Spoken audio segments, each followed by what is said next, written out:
Hey guys, and welcome back to part 5 of our Sci-Fi and Substance Designer video series. My name is Javier Perez, and I'll be your instructor through this course. In this lesson, we'll be taking our previous wall material and covering techniques and thought processes that can be applied to quickly and efficiently create a door variation of the same material. MSI was kind enough to supply me with a laptop to test out with Substance Designer. Thanks to the performance of the Intel Core i9 and RTX 2080, I'm able to work so much more quickly and efficiently and not have to worry about how complex my graphs are getting. And thanks to its thin and light design, I can make materials anywhere I go. I hope you'll enjoy this one and look forward to sharing my experiences with you. So let's get started.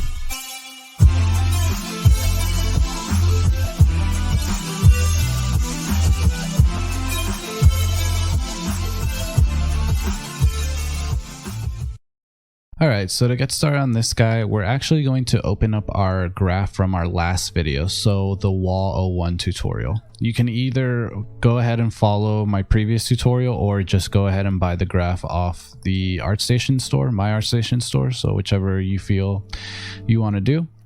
But basically what we're going to do is we're going to create a new graph and name it Wall 2 tutorial. That way we have two separate graphs, and we're actually going to take the graph from the Wall 1 tutorial and just copy it over into our new substance graph. So we're going to have the Wall 01 tutorial as a base for our new graph that we're creating here.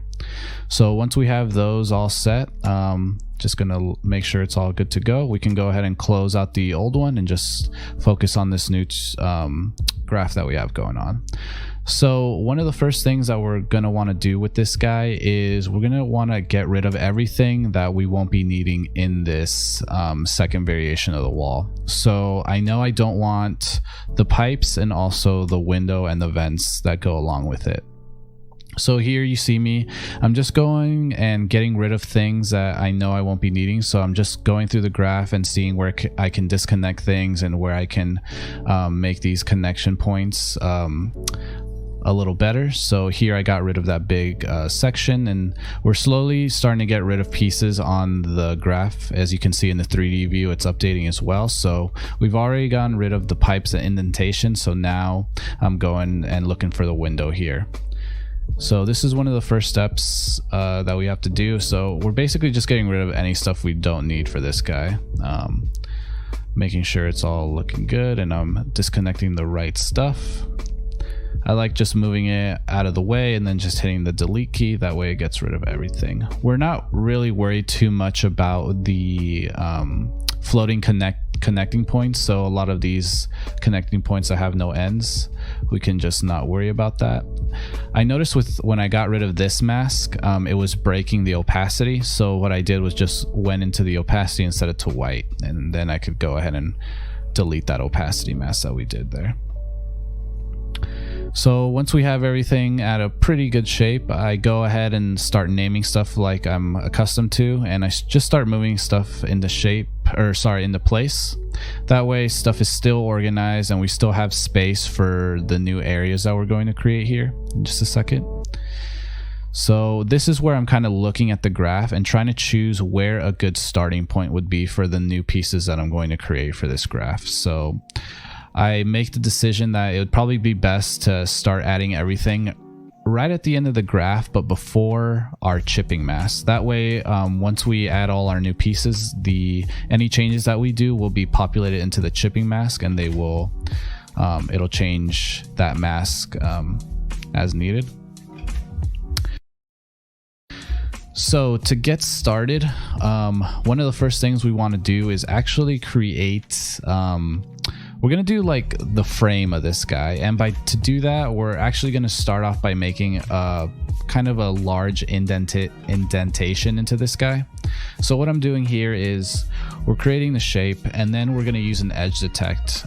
When you set the edge detect on a kind of a higher value, you'll notice that the bottoms are trying to touch the top and the bottom, and giving us this like curved surface towards the end. So that's why I did that little trick, and then I just blend those two together, so now we get like a solid surface here. I use this transform 2D to move it into place. I make sure to turn off tiling mode, and then I just squash it down a little bit. That way it fits better into our new kind of area where we have we just deleted all that stuff from the old graph. Next up, I don't want to make the indentation just with that transform 2D. I want to add some sort of bevel. That way those kind of sharp lines, we can make them a little bit more subtle, and then it'll help us with tearing when we actually tessellate this and put it into in-game and stuff like that. So I just mess with the bevel and find it to somewhere. I set it to a few settings to my liking, kind of just messing here and there, making sure we don't lose that bottom bevel there. I then get a transform, and then we're actually pulling it down a little bit. That way we get rid of that kind of small, or just that weird curve at the bottom. So now all we're focusing on is this main shape here. Now this trick, what I'm doing here is, so when I just plugged in the shape of the door as is, it was giving me like a weird kind of shape towards the bottom where the pipes are on the wall. So what I did here was I just blurred like the bottom fourth and blended in between each other. So you'll notice how the bottom fourth of this the door has like a slight blur to it. Now what this blur does is it's going to give us a rounder edge right where we have that old panel where we had the pipes going. It gives us a nice kind of curved surface, as opposed to where just the regular door is. It's kind of a sharper cut. So that's why I went ahead and did that. Now I'm just going to name this and frame it. This time I'm actually changing the color to a red. That way we can definitely see what the new pieces are for this graph. So once we have that going, let's go ahead and fill that new indentation that we created. So I'm just going to go ahead and grab a connector from the transform 2D that we used. I'm just going to level that out and get a cleaner mask, so a sharper just black and white mask. I'm going to use a height blend, and then I'm going to plug those guys into each other. And then you'll see here that based on the levels that we have, we can either push or pull that cut line that we have. So this isn't necessarily the door that we're using. It's more so it's going to be used as a frame. Once we add the main indentation, you guys will kind of get a better idea of what's going on. So once we have that, I want to actually add some cut lines to the door here right before we add the main indentation. That way it just gets added on top. So what I do here is I'm just going to bring in a shape and make it a super thin rectangle shape, like a really thin poly strip or something like that. And I'm going to bring in two different transforms. One is going to be vertical, the other is going to be a horizontal. I'm going to then blend those two together with an add. So I'm just moving these guys into position where I'd like them to, and here I'm doing the blend with the add. So that gives us almost a crisscross shape.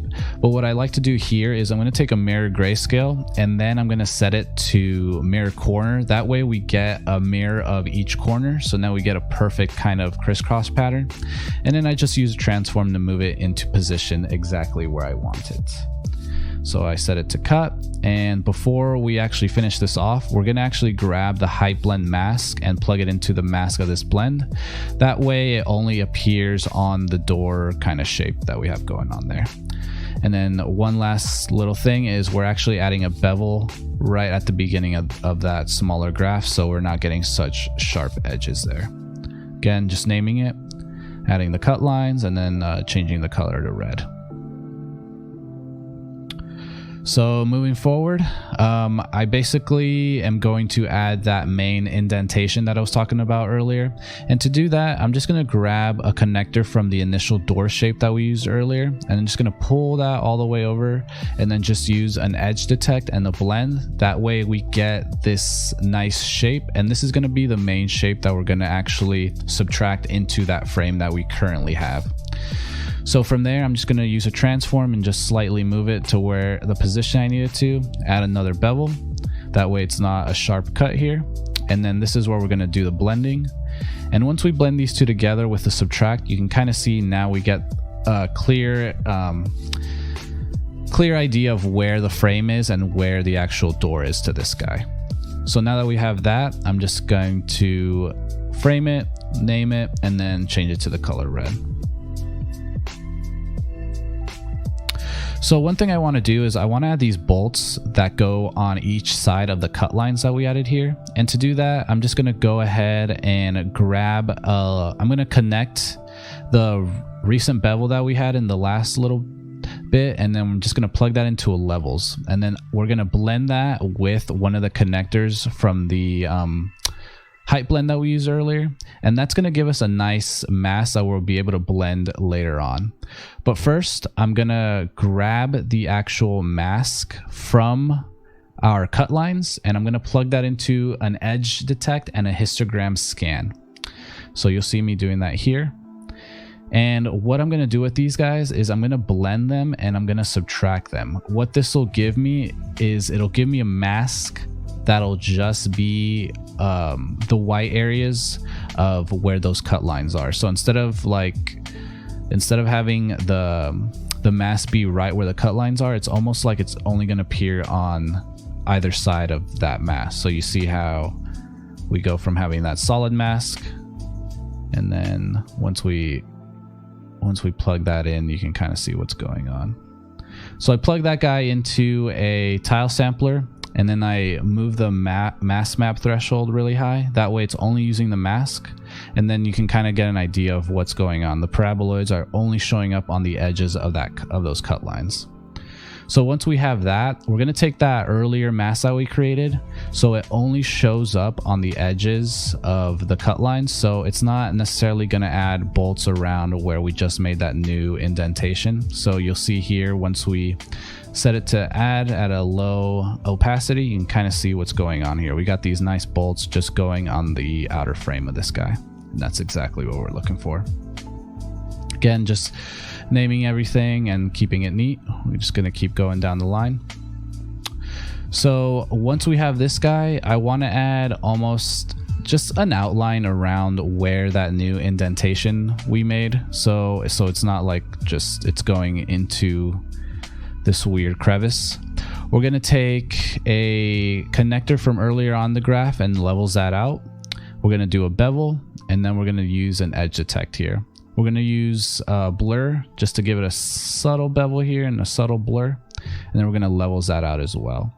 I'm just moving these guys into something I'm looking for, and then we're going to use a transform to move it into place. So we just get it there.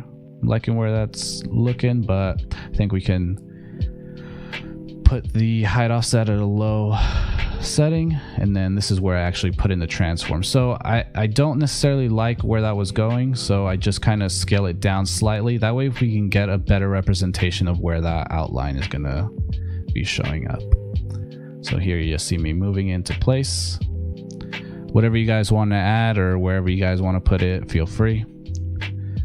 I just thought this gave it a nice little, like right there, you can kind of see what's going on. Once I add it though, I noticed that it's a little soft for the kind of idea that I wanted to come across. So I actually go back in to the levels and just adjust it slightly after I kind of position it into place here. So you see me here going into the levels, trying to find out where it's blurring it.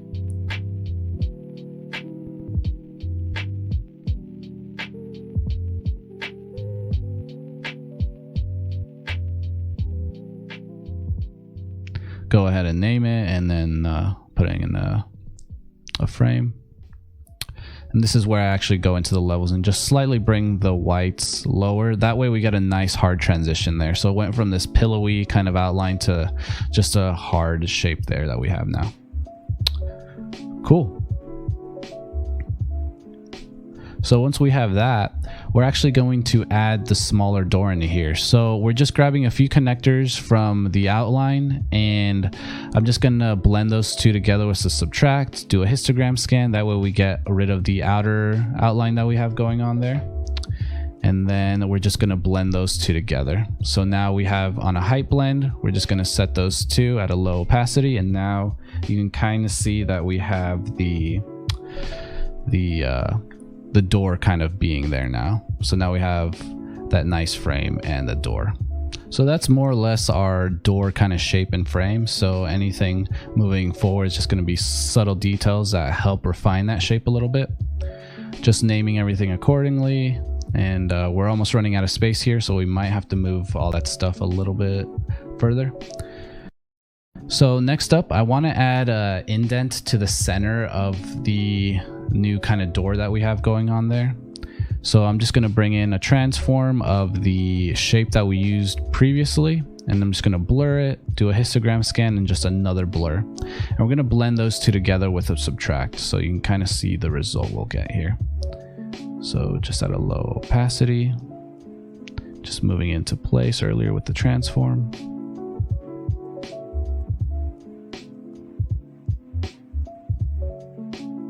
Making sure it's the right shape and size that we're looking for. So once we plug that in, we kind of get an idea what's going on. So now that we have that, now we have that subtle indentation here. Kind of see it's like even smaller area for the door. We run out of space here, so I'm just going to go ahead and grab everything again, and I'm just going to push it over to the side to give us some more space to work with our new pieces here. So I like that new kind of indentation that we made. I want to bevel it out slightly. So what I'm going to do is I'm going to grab that shape, I'm going to do a bevel, and I'm just going to do a blend between those two. So now you'll notice here we got that slight bevel. It's almost like it's rising up a little bit. Again, just framing it, putting everything into place. Next up, we want to work on the actual window for this guy. So it's just going to be a basic shape. We're going to blur it a little bit. We're going to add a levels, another blur, and then it's just going to be a transform to move it into shape, or into place, sorry. So here I'm just doing a levels, trying to get the shape I'm looking for. I want those nice kind of curved corners here. Doing another bevel. And then this is where we take the transform and we're moving into place to exactly where we want the window to be. So once we have it at a roughly a spot we're liking, we're just gonna subtract it, and then now we can clearly see where this window will be placed. So I'm just gonna plug the rest of the graph in, kind of get an idea of where that window will be. So this next part is we're just going to do a levels, and we're going to do a height blend. That way it gives us a little bit of an outline on the window. So it gives us a nice kind of another cut line to go on the edge of the window. So it's just not a hard transition there. Just going to plug those two together. And we're going to set it at a low kind of opacity 0.01.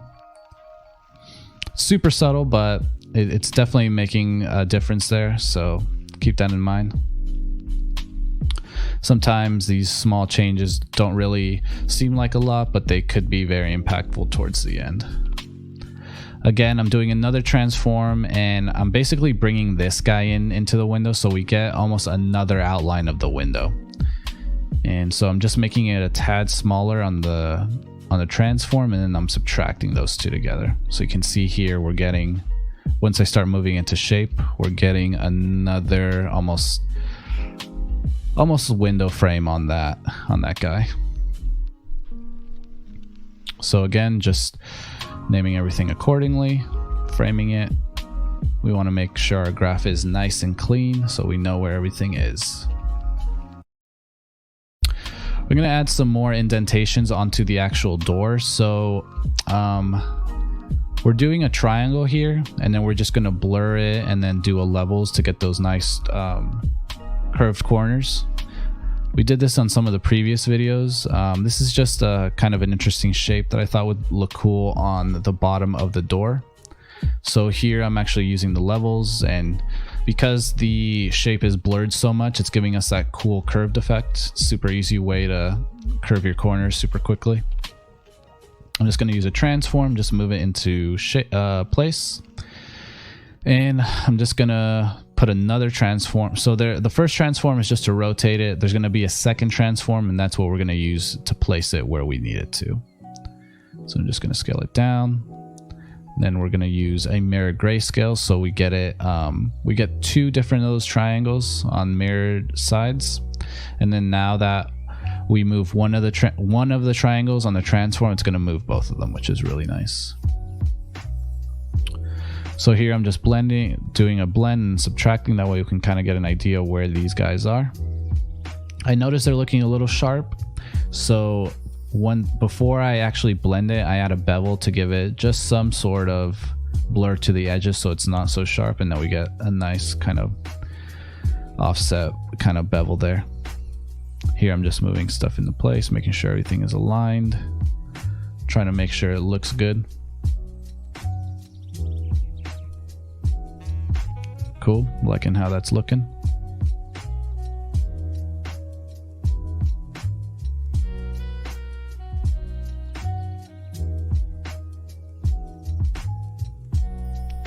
Naming it triangle indents.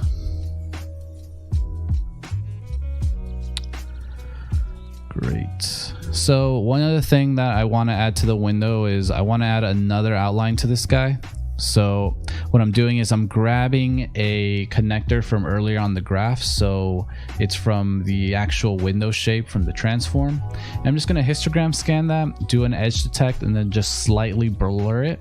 Then we're just going to add it on top. That way we get a nice, it's almost like a frame around the frame. So you get a nice raised frame around the window. Once we add it, you can kind of see what's going on here. So we set that at a low opacity. And now you can see the edge of the window has like this raised frame, which is really nice. That way it's not all planar on the actual surface of the door. Naming it accordingly, window outline, framing it, just again, keeping everything nice and neat. So one thing I want to add to the wall, I notice it's kind of bare right now. It's just a pretty solid piece of metal onto the left and right side of the door right now. So what I'm doing here is I'm just going to make a really thin rectangle, super thin, just doing a subtle bevel, then doing a transform. Now what I'm going to do is, if I add it as is right now, it's going to go over the door and over the frame and all that stuff. So what I'm doing here is I'm grabbing a mask that I could use to subtract it from this guy. So what I want is, I only want that cut line to only show up to the left and right of the door and the frame. So that's why I'm grabbing these masks from earlier on in the graph. And I'm just doing a subtract, so that way this newly created cut line is only going to show up to the left and the right of the door and not over the entire thing. So it required me to go back to some of the real early steps of the graph. So I went to the edge frame and just subtracted that guy there. And then once I have that, I'm just going to do another blend and then just subtract it. That way you get that nice new cut line, but it's only showing up on the edges there. So it's only to the left or right of the door there. Cool. Just naming everything again.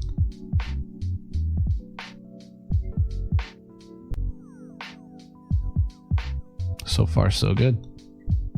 Next up, just some more small, subtle details. I want to add some vent holes next to the door. So quick and easy way to do that, just to shape into a tile sampler, and we're using that shape as our mask map threshold. And what I'm going to do here is I'm going to change this to a paraboloid. We get those nice circles.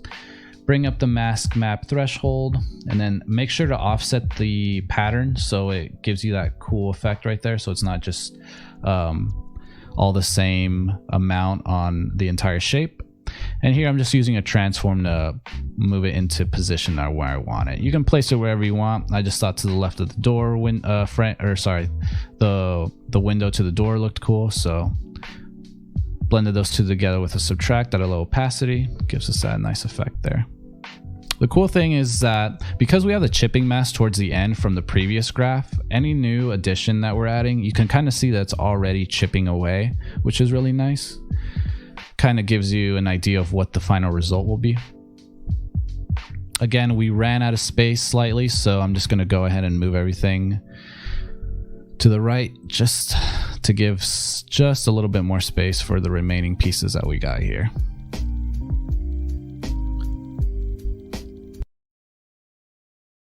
So next up, I'm gonna add a keypad to the door because you can't get in through a door without a keypad.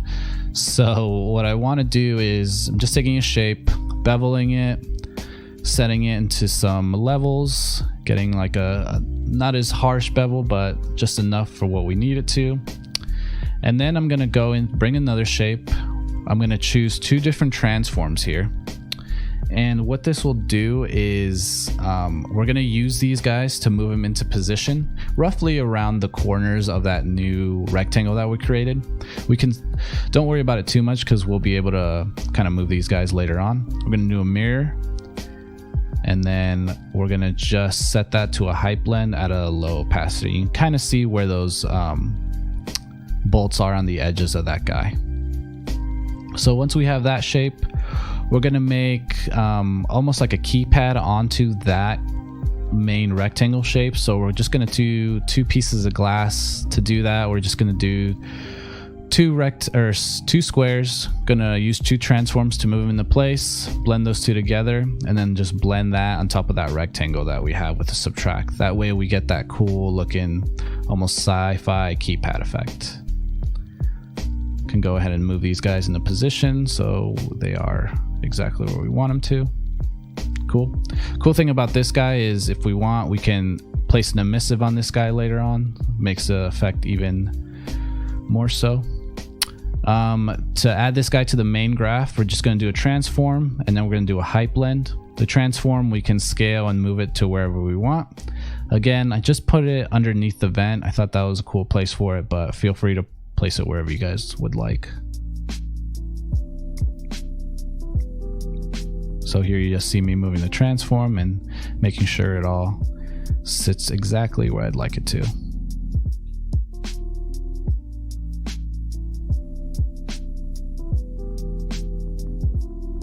Cool.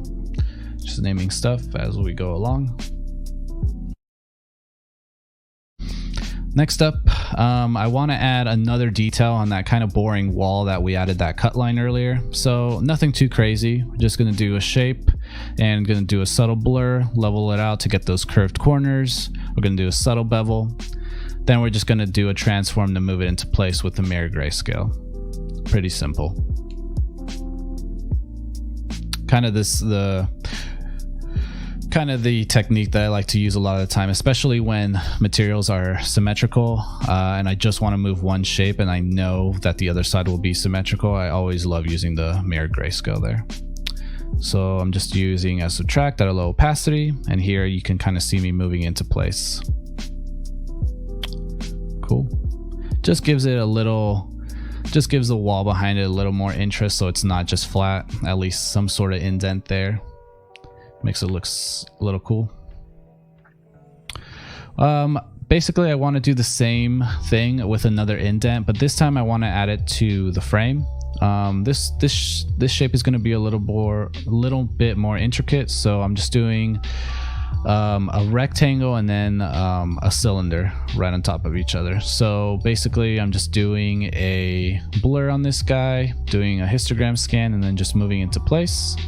And then I'm going to blend that with a circle that I have going on here. So just scaling down a circle shape, transform it to move it into position. I'm going to blend those 2 together. Here you kind of see me putting those there.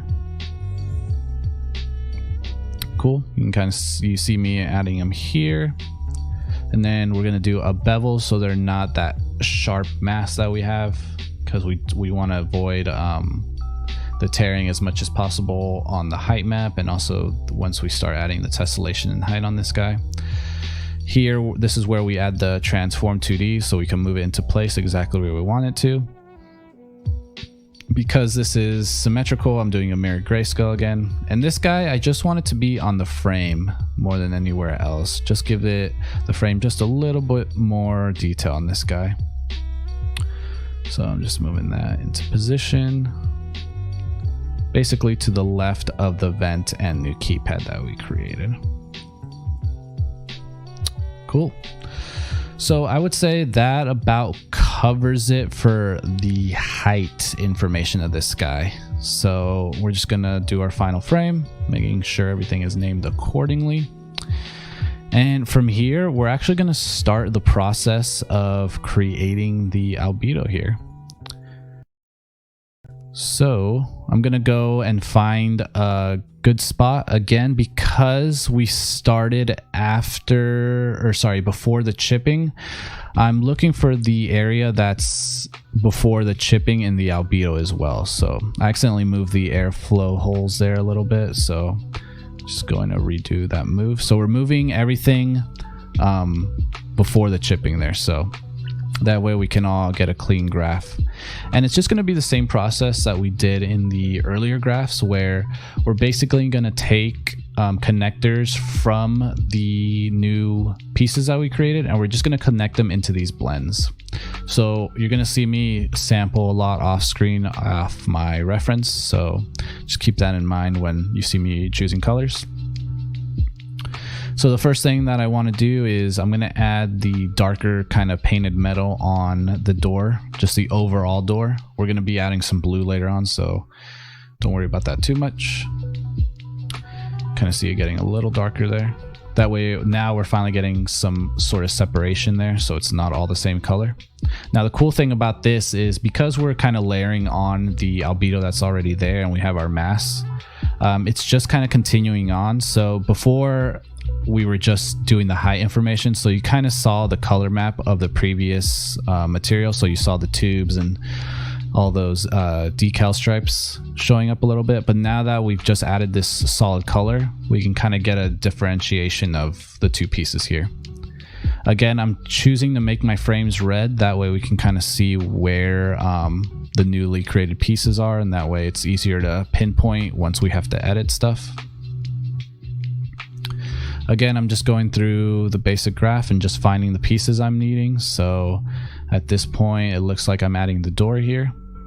Again, just grabbing the frames, making sure I'm choosing the correct colors. So here, this is where we're actually adding the blue here. So we get that nice blue paint effect. And again, I'm just grabbing, just choosing the roughness and metallic values for said new pieces as we're going through them.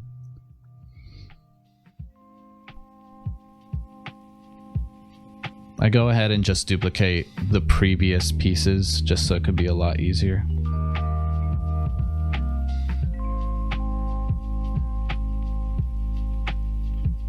Again, naming everything accordingly, and also making sure to color the frames red. That way we can distinctly see what's going on here. Going down the line, we're just going to start adding I believe the indentation here. So it's that new kind of outline that we had around the door frame, or sorry, the door. Gonna make that a little bit of shinier metal here.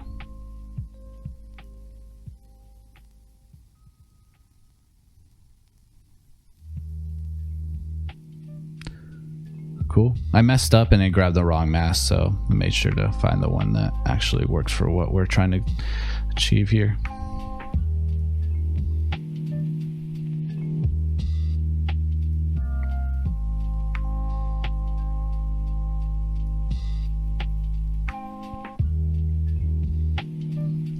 And because this is metal, we want to make sure that's white. Cool.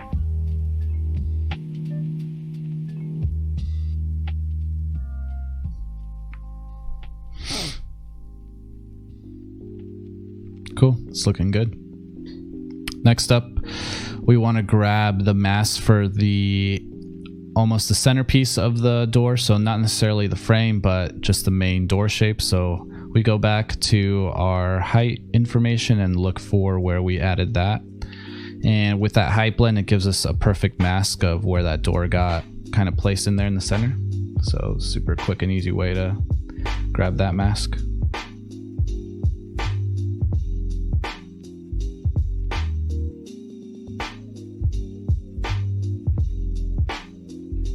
Again, this is more of a painted metal, so a lot of the times you kind of see me using the same values and the same roughness values. So Didn't have a lot of too much exposed metal on this guy, but the only time the metal gets really exposed is when we're using the chipping mask, and just bump that up quite high, I would say. So on this guy, we didn't have a mask for this, so this is one of those instances where we create a new piece right only for the albedo section, and this is just a paint stripe that I wanted to add on this guy. So we're just going ahead and doing a shape and using a transform to make a super simple stripe shape that goes across the door. And again, it's just super, it's one of those instances where, like, if you want to add something just to the albedo, this is the area to do it.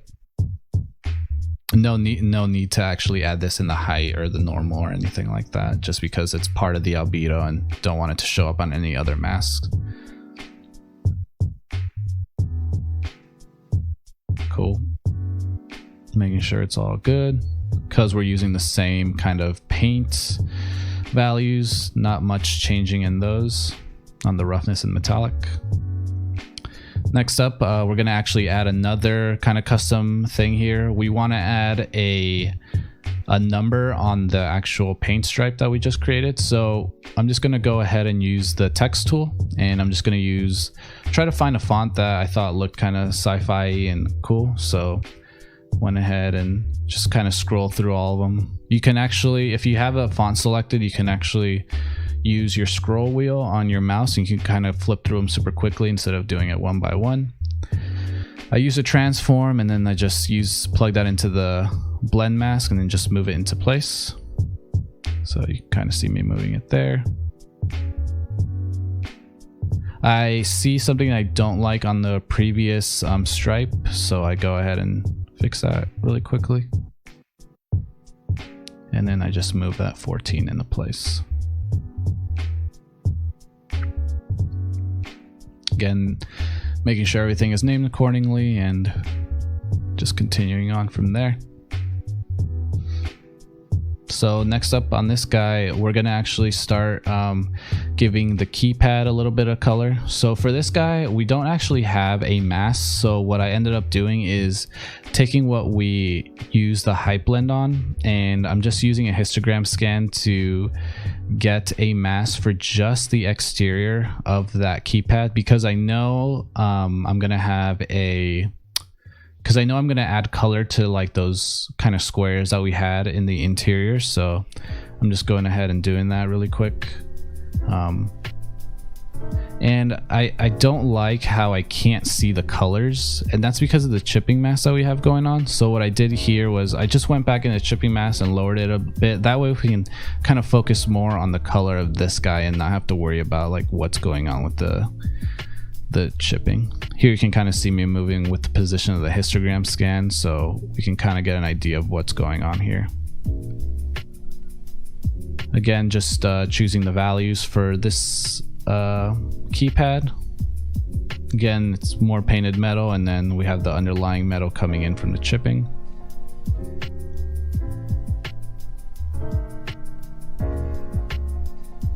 Go in to frame that, naming it accordingly, and just moving on forward. So now that we have this guy, I want to work on the interior squares of this guy. So just going to go in, duplicate those two nodes, and then we're going to go back and try to find a mask for said area. For this guy, I just went ahead and actually grabbed those squares, and again, I'm just going ahead and making a new mask. Here you can kind of see me testing out some stuff, trying to see if there's a way to grab a mask off of that guy. So what I ended up doing is I just used a transform and then plugged it in just to the squares that we used. Felt it was like the easiest thing to do to get that mask. Using another histogram scan, that way the initial shape that we blended it with the height had like a subtle bevel, but when I'm working with albedos, I like to make the masks as like clean as possible, so pure black and white with hardly any gradients. That way we get the colors exactly where we need them to. So I'm just going ahead and just placing that new mask into our new nodes and just choosing our values here. I wanted to make this almost like a reflective glass, so that's why you see the roughness a little darker, and just keeping the metallic the same. Sometimes I get a cool effect if I change the metallic to white, but it's very rare and it's case by case, so I just went ahead and tried that really quick, but wasn't liking the results there, so just left it as is.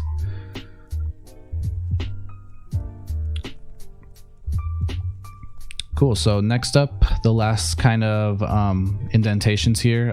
It's basically, we're gonna add color to the triangles on the door itself, and also we're gonna add the wall indents too. So again, we're just, because we have the mask for the indentations of the triangles, it was super quick and easy to just grab that and just place it and just use it into our blend masks. Just making sure we have the correct values. I wanted these guys to be a little shinier than the rest of the door, so that's why I'm kind of going in and changing that to a white, because I wanted them to feel a little bit more metallic. And just making sure everything is named accordingly. And then I'm going to do my last subtle move here. That way we just have enough to add the wall indent colors and values that I have chosen.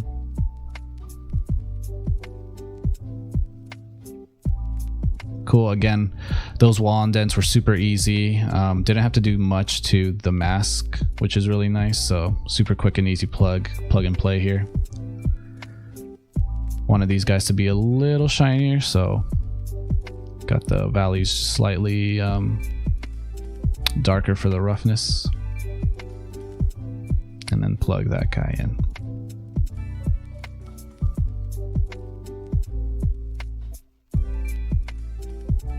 So here I noticed that I actually didn't plug in the connector for the triangles, so I wasn't getting the effect there, but managed to find it and see what was going on.